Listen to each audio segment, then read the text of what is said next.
तालिबान के नाम पर चीन चलाएगा अफगानिस्तान। चीन और तालिबान की क्यों बड़ी नजदीकियां? अमेरिका के जाने के बाद तालिबान ने 15 अगस्त 2021 को काबुल पर कब्जा कर लिया था और अफगानिस्तान के राष्ट्रपति अशरफ गनी देश छोड़कर भाग गए थे। अब चीन ने अफगानिस्तान पर तालिबान के कब्जे के बाद काबुल में अपना पूर्णकालिक राजदूत नियुक्त किया है।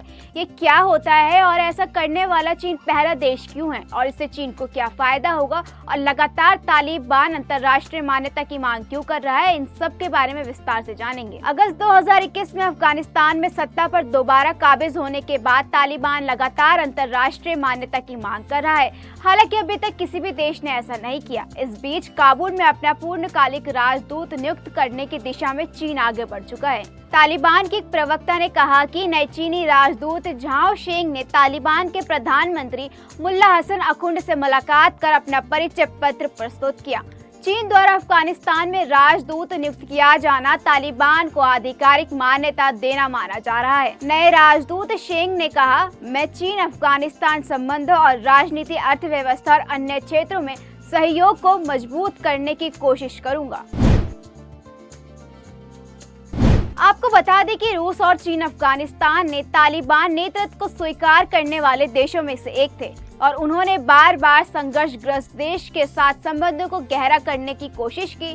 तालिबान के दोबारा कब्जे और अफीम व्यापार पर प्रतिबंध लगने के बाद तालिबान नकदी की संकट से गुजर रहा है, यानी कि उसके पास अब कोई भी कमाई का खास जरिया नहीं है।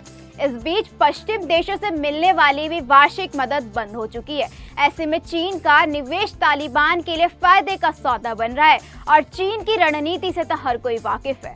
चीन अफगानिस्तान में बड़ा दांव लगा रहा है और अपने प्रभाव बढ़ाते हुए यहाँ लाखों डॉलर का निवेश कर रहा है। तालिबान ने चीन का एक फर्म को अफगानिस्तान के उत्तरी हिस्से में तेल खनन का ठेका तक दे दिया। ये सौदा 25 साल की अवधि के लिए तय हुआ है। अब बात करें अंतर्राष्ट्रीय मान्यता की, तो यहाँ सबसे बड़ा सवाल ये है कि आखिरकार तालिबान बार बार अंतर्राष्ट्रीय मान्यता की मांग क्यों कर रहा है और चीन इसको बढ़ावा क्यों दे रहा है।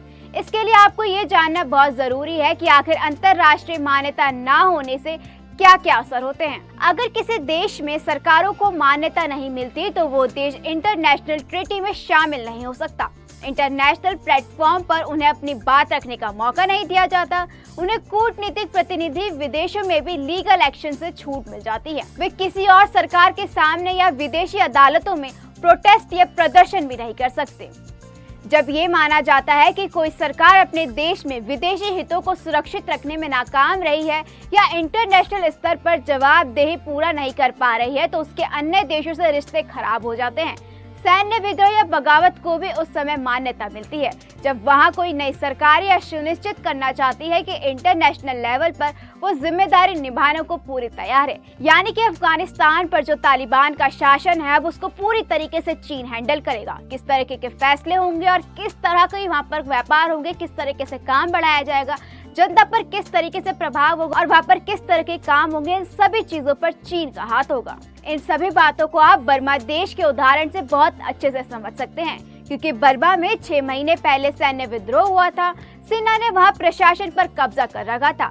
समानांतर सरकार भी चल रही थी। अंतर्राष्ट्रीय स्तर पर नई सरकार को मान्यता नहीं है और वो डिप्लोमेटिक चैनल्स के जरिए ज्यादा से ज्यादा देशों में मान्यता हासिल करने की कोशिश कर रही है। चीन काफी समय से तालिबान से नजदीकियां बढ़ा रहा है। साल की शुरुआत में ही चीन ने अफगानिस्तान के लिथियम रिजर्व में निवेश करने की इच्छा जाहिर की थी। इसके लिए तालिबान के माइनिंग और पेट्रोलियम मंत्री शहाबुद्दीन दिलवार ने चीन की कंपनी गोजिन के अधिकारी से काबुल में मुलाकात की थी। चीन की रणनीति को कौन नहीं जानता। वो सबसे पहले किसी भी देश को ढेर सारा लोन देता है या फिर उसकी मदद करता है और मदद के बहाने से उस देश की जमीन को हड़पता है। क्या लगता है कि अफगानिस्तान भी चीन के कब्जे में चला जाएगा और धीरे धीरे जिस तरीके से तालिबान अफगानिस्तान पर निर्भर है, तालिबान भी कहीं ना कहीं चीन के शिकंजे में फंसता जा रहा है। इस बारे में आपकी क्या राय है, हमें कमेंट बॉक्स में जरूर बताएं। तब तक देखते रहिए द न्यूज़ 15।